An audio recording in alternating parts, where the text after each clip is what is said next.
लोग, NGOs, politician, foreign countries सामने आके कहते हैं कि माइनिंग नहीं करनी चाहिए, पेड़ नहीं काटने चाहिए, रोड नहीं बनानी चाहिए और development at the sake of environment नहीं करना चाहिए। लेकिन मैं आपको एक ऐसी बात बताने जा रहा हूँ, एक ऐसी कहानी बताने जा रहा हूँ जिसे आपको एक बार सुनना चाहिए। आपको पता है रेयर अर्थ और क्रिटिकल मिनरल्स के बारे में? जितने भी ईवी हैं, स्मार्टफोन्स हैं, रोबोट्स हैं, मिसाइल्स है, एयरक्राफ्ट्स है, एआई हार्डवेयर्स है, सब में रेयर अर्थ और क्रिटिकल मिनरल्स चाहिए होते हैं। और ये मेरे अगर बोलने जितना आसान होता तो यूएस, यूरोपियन नेशन या इंडिया भी इन चीजों में होता, लेकिन इन चीजों की डोमिनेशन किसके पास है? चाइना के पास। अब वो है कैसे? ये 1980 से ही स्टार्ट हो गए थे। डेन ज़ियाओपिंग, चाइना को ट्रांसफॉर्म करने वाले, उनका भी एक विजन था कि फ्यूचर का ऑयल रेयर अर्थ ही होंगे। इसके बाद से उन्होंने एक्सप्लोरेशन स्टार्ट किया, माइनिंग स्टार्ट की, कंसंट्रेशन स्टार्ट किया, केमिकल रिफाइनिंग स्टार्ट की, मेटलर्जी स्टार्ट की, मैग्नेट मैन्युफैक्चरिंग स्टार्ट की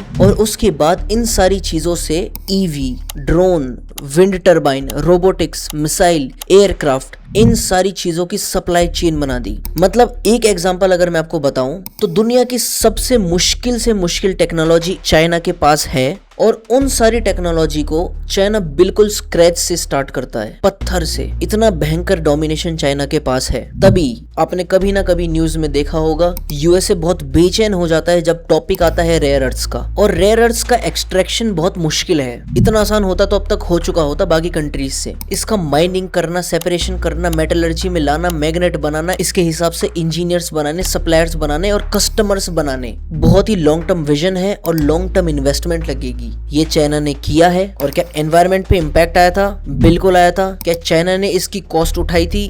बिल्कुल उठाई थी। लेकिन क्या उसके बाद उसको रिवॉर्ड मिला? ये आपके ऊपर है। आप चाइना को देख सकते हैं और समझ सकते हैं।